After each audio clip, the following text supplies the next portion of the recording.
What I'd like for you to do right now, I want you to think about your dream, because I'm in a room full of dreamers. Think about your dream right now. I want you to think about it and envision it. Now, ladies and gentlemen, let me share something with you. I do not believe that any of us have dreams that were not given to us for the purpose of accomplishing those particular dreams.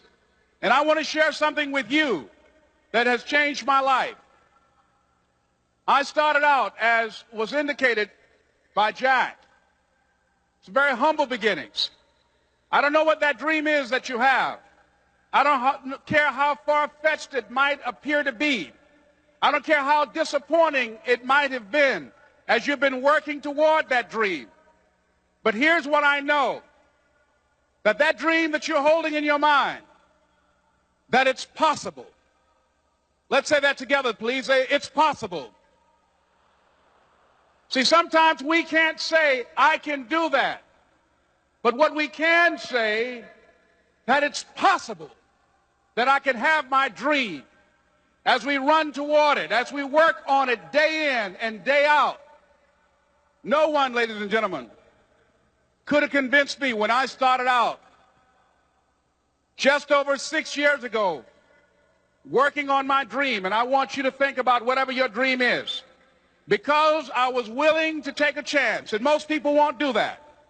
Most of the people that you talk to try and bring them into the business, these are not risk takers. Most people have done all that they're ever going to do. They raise a family, they earn a living, and then they die. But people who are running toward their dreams, life has a special kind of meaning. And here's what I will share with you, that in the process of working on your dreams, you are going to incur a lot of disappointment, a lot of failure, a lot of pain, a lot of setbacks, a lot of defeats. But in the process of doing that, you will discover some things about yourself that you don't know right now. What you will realize is that you have greatness within you. What you'll realize is that you're more powerful than you can ever begin to imagine.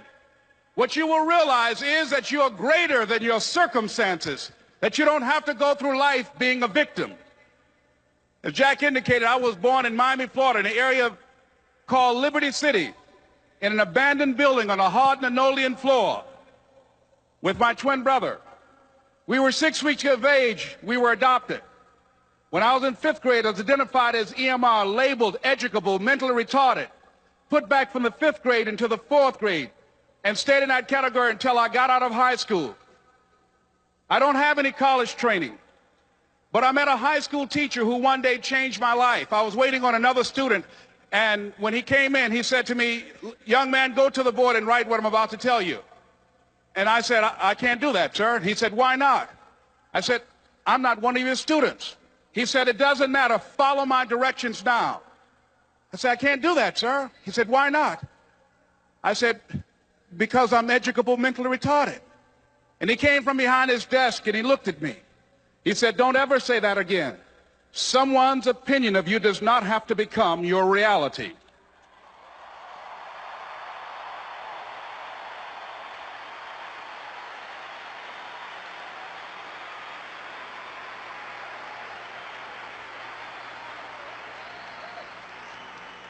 And that man, Mr. Leroy Washington, did something for me. He started planting seeds in my mind that enabled me to begin to dream, as Dexter has been doing for you.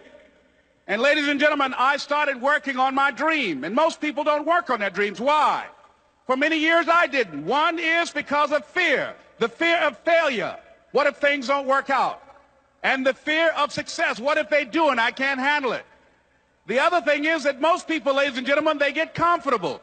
They stop growing, they stop working on themselves, they stop stretching, they stop pushing themselves, and they end up becoming very cynical about life, and they throw in the towel on themselves and on their families and on their dreams.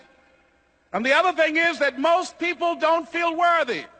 What I'm doing now, I could have been doing years ago. But because I did not have a college education, because I didn't believe in myself, Because I allowed other people's opinion of me to control my destiny, I didn't act on my ideas. So I applaud you for your dreaming, for your running toward your dream. I applaud you for believing in yourself, because that's what life is about, stretching and challenging, looking for ways that you can begin to improve yourself.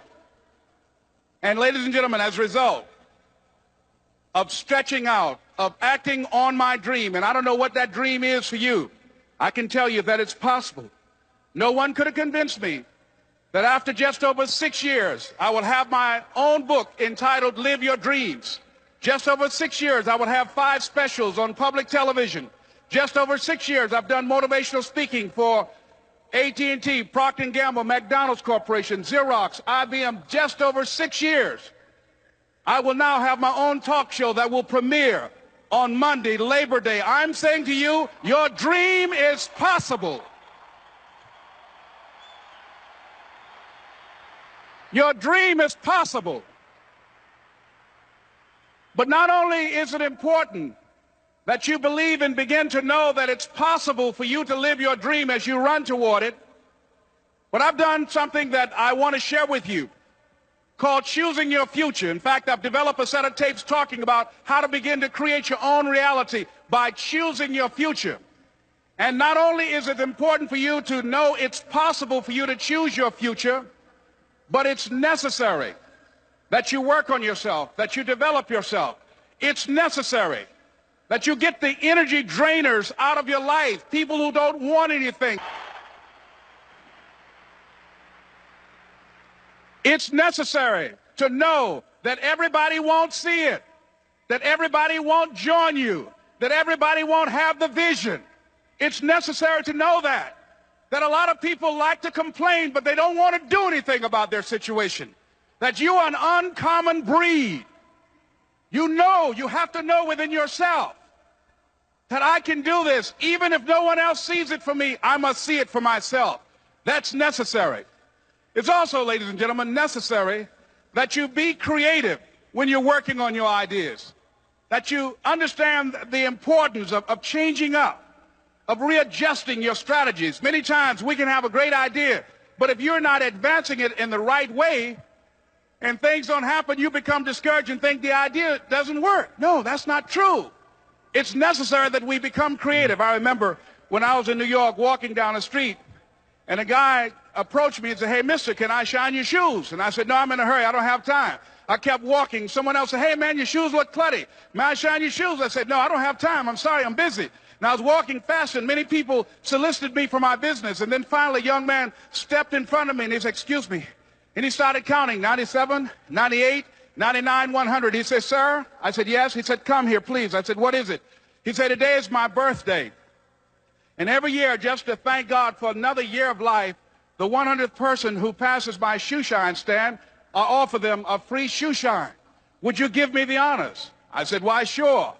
I got up on the shoe shine stand, George, and I sat there, and he shined my shoes diligently. And when I got down, I looked at them, they were sparkling.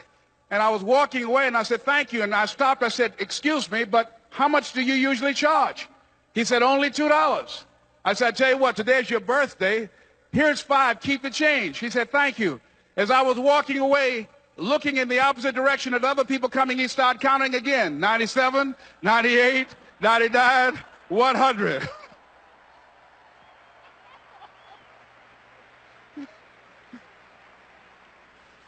It's necessary that you be flexible, that you are always thinking of how can I improve this better. This is a customer-driven economy. It's necessary for you to always explore various ways in which you can improve the quality of service that you're providing for the people in your organization. I remember something, a major company had talked about the extra value service they were providing for their customers. And the lady who had the news conference summarized it this way. She said, "It's not our intention to satisfy our customers or to please our customers. Our intention is to amaze them." It's necessary, if you're going to compete today, that you look for ways to amaze your customers by being one of those individuals that keep your commitments, that keep your word, that's relentless, It's necessary as you work with the people that you bring into your organization, that they see that you are a good example of a person to work with because you model integrity and determination and ambition and truth and honesty and the way in which you conduct business. The next step is, that is you. That is you. That no one can do it for you but you. And even though you face disappointments, even though you will experience some setbacks, it goes with the territory. You must understand that. I remember I was playing a game with my 9-year-old son, John Leslie, and I beat him 10 straight games in a game called Connect 4. And finally, I said, John Leslie, I'm bored. I don't want to play you anymore. And I got up. I said, I'm ready to go to sleep now. And repeat out to me, please. Let's say this together. It's not over until I win. John Leslie said, no, you can't go now, Dad. I said, why? He said, it's not over until I win. That was his attitude. We sat down and we played several other games. And finally, after the 11th game, John Leslie won, and he got up and he yawned. And he said, I'm ready to go to sleep now. And I'm saying to you, what if all of us took that attitude after we face a rejection and a no, or we have a meeting and no one shows up, or somebody say, you can count on me, and they don't come through? What if we have that kind of attitude? The car's repossessed. Nobody believes in you. You've lost again and again and again. The lights are cut off, but you're still looking at your dream, reviewing it every day, and say to yourself, it's not over until I win.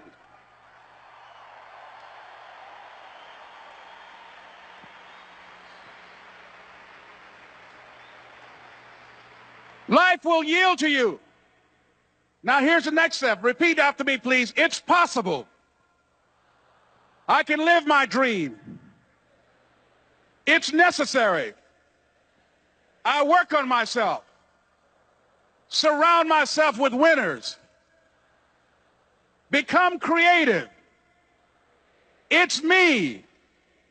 I've got to make it happen.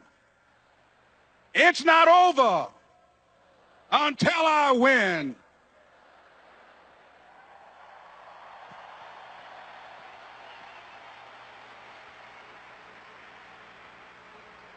The next thing that's important to know, yes, it's possible that you can choose your future and direct the course of your life as you run toward your dream.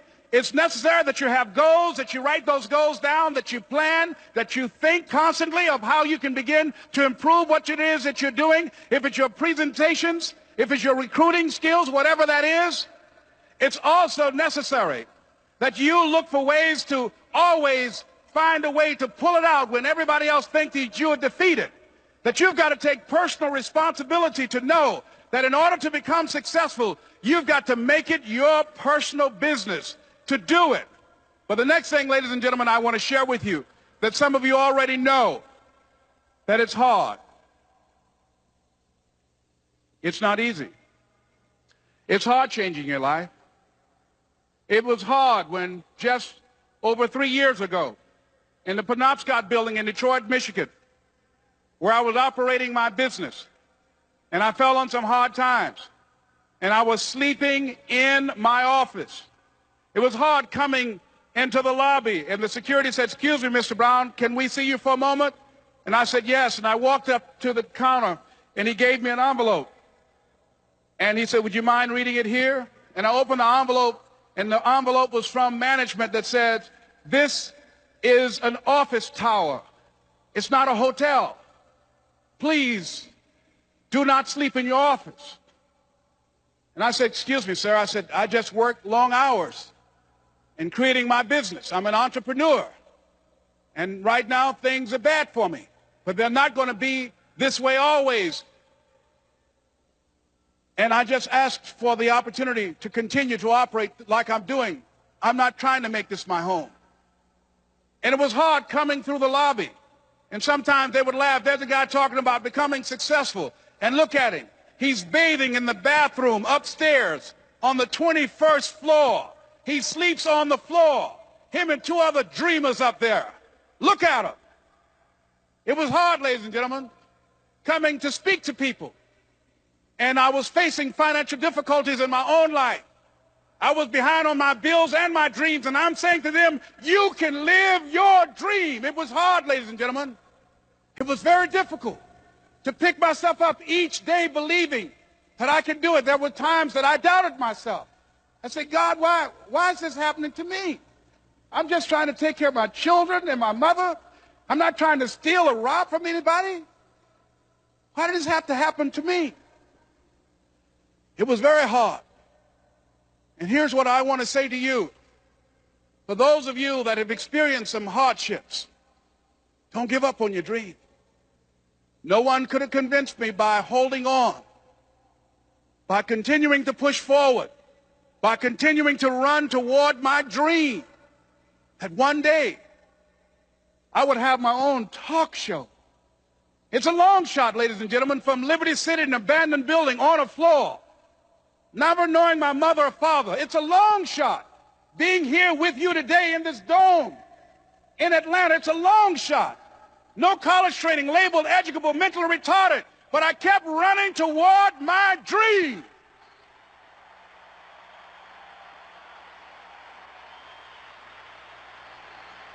Don't stop.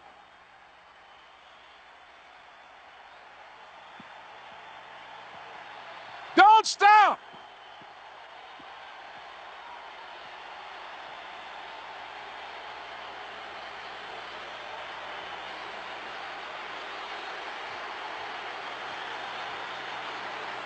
Don't stop running toward your dream.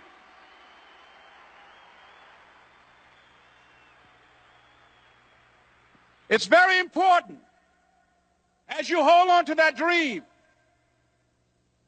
There are moments when you're going to doubt yourself. There are rough times that are going to come, but they have not come to stay. They have come to pass. It's very important for you to know that. Don't say I'm having a bad day. Say I'm having a character building day.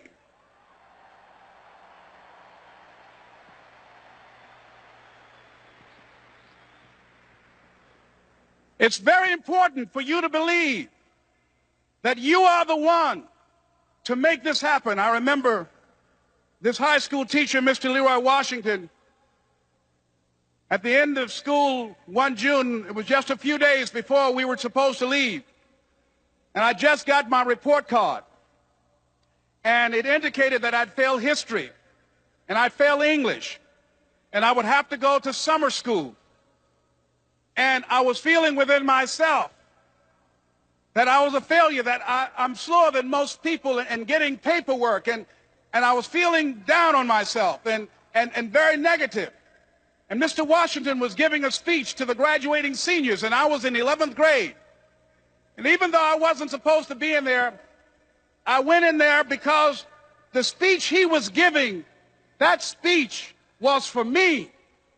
And as he talked, my heart began to beat fast.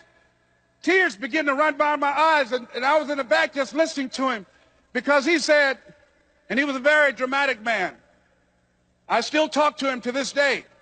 He said, as graduating seniors of Booker T. Washington High School, I want you to know that you're blessed and highly favored, and that as you go toward the future, begin to know that you have greatness within you.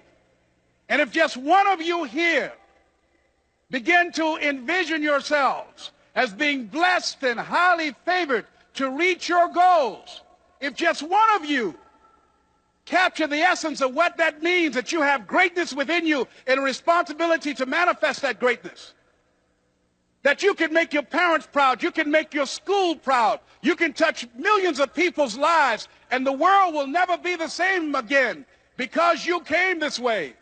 And the students gave him a rousing standing ovation.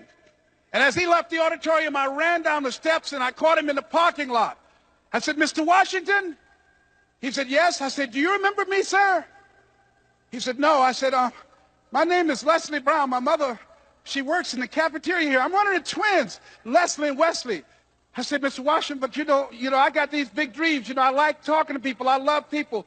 I said, I want to work with people, and I got this dream of buying my mama a home. Could I do that, Mr. Washington? He said, it's possible, Mr. Brown. And as he walked away, I called him again. I said, Mr. Washington, He said, what do you want now? I said, I'm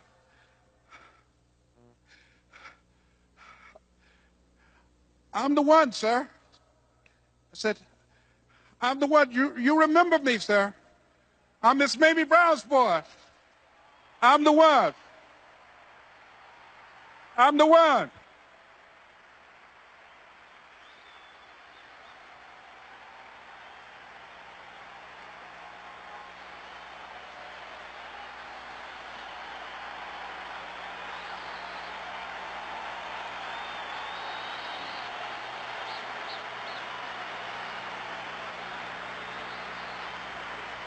And you must feel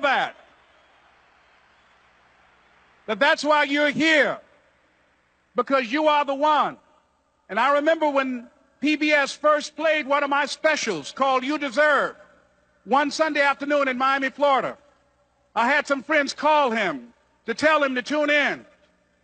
And he watched the program. He called me in Detroit, and I answered the phone. I said, hello. He said, may I speak to Les Brown, please? I said, who's calling? He said, you know who this is. I said, oh, Mr. Washington, it's you. He said, you were the one, weren't you? I said, yes, sir.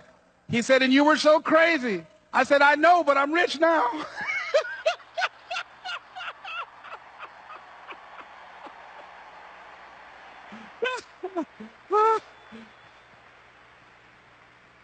Ladies and gentlemen, it's not going to be easy. It was hard laying on the floor of the Penobscot building, looking out of the window, daydreaming, saying, Les, can you do this? Can you make this happen? I used to listen to tapes day in and day out about See You at the Top, my great friend Zig and Dennis Waitley and different other motivational speakers and Dr. Norman Vincent Peale. And Dexter saying, don't let nobody steal your dream. I used to ask myself, can I do this? And something said within me, you're the one. You're the one. And let me tell you something, ladies and gentlemen. While you're here, and before you go back home to your respective cities and communities, write down at least 5 reasons on why you deserve your dream, on why you won't give up, what's going to make you unstoppable, why you must be unreasonable, because logical, practical thinking says you can't do it today. But if you want to produce unreasonable results in your life, like living your dream and taking charge of your destiny, you've got to be an unreasonable person. You've got to be an uncommon person. So write down the reasons of why you're here. My first major goal was to buy my mother a home. And let me tell you something, ladies and gentlemen. What will reasons do, Les? Nietzsche said, if you know the why for doing, you can endure almost anyhow. What do you mean by that? If you know why you're doing something, when the hard times come, and they're going to come, when the disappointments and the rejections come, and they're going to come by the truckloads, your reasons will be your rod and staff to comfort you, to pick you up. Once again, I got a saying on one of my tapes, if life knocks you down, try and land on your back. Because if you can look up, you can get up. Let your reasons get you back up.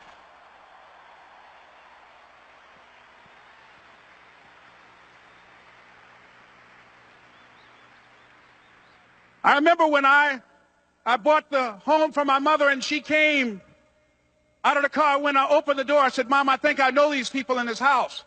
That was my first major goal. And then I couldn't conceal it anymore. I said, Mom, I got this for you. And as she went from room to room, looking at the house and saying, thank you, Jesus. Thank you, Lord. No one ever could have convinced me that this could have happened to me. And she looked at me, she said, Leslie, and you caused me so much problems as a boy. You were always into stuff. She said, no one could have convinced me that day when I walked in that house and this lady was holding you and your brother. And she said, ma'am, I want you to promise me 2 things. And she said, what is it? She says, 1, promise me that you won't separate them. She said, I want them raised together. I want them to know each other. I got pregnant while my husband was away in the war, and I can't keep them.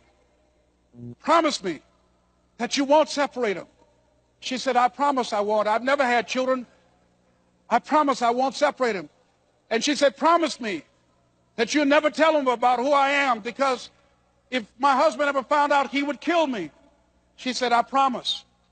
And she said that she gave them to us, and she kind of cried, and she was walking out the door, and she looked at my adopted mother. She said, remember, don't you separate them. She said, I swear to God, I won't. I won't separate them. I'll keep them together. And she said, as I held y'all in my arms, I never had any children of my own. I didn't know how I was going to do it. But I knew with the help of God, I would do it. And ladies and gentlemen, my mother had a dream of having children and raising us. She didn't know how she was going to do it. You're going to be just like that. And some of you are already there. Well, you don't know how you're going to make this happen, but you just feel within yourself some way, somehow, with the help of God, I'm going to make it happen. Repeat after me, please. No matter how bad it is, or how bad it gets, I'm going to make it. I'm going to make it. Shake somebody's hand on your right and left and say, you got the right stuff.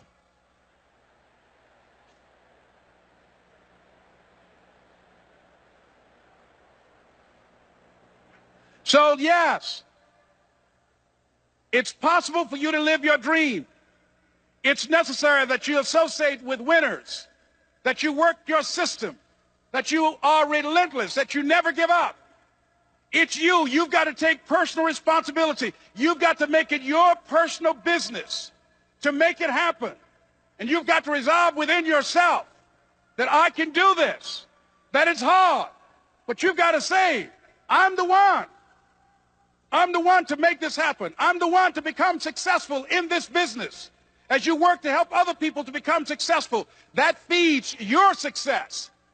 But you know it's going to be hard, but find out what will make it worth it for you.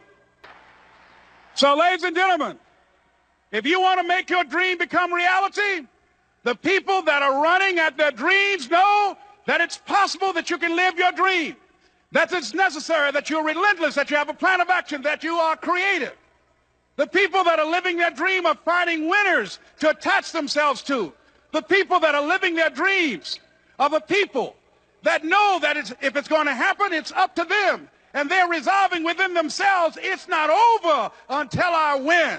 The people that are running after their dream know they're going to have hard times. They keep on running because they're saying within themselves, I'm the one. I'm the one. No matter how bad it is or how bad it gets, I'm going to make it. The people that are running after their dreams are the people that are hungry. Shake somebody's hand on your right and left and say, you got to be hungry.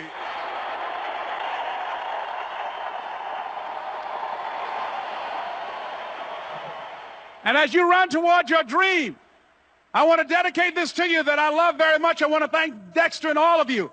It's something that I'm known by.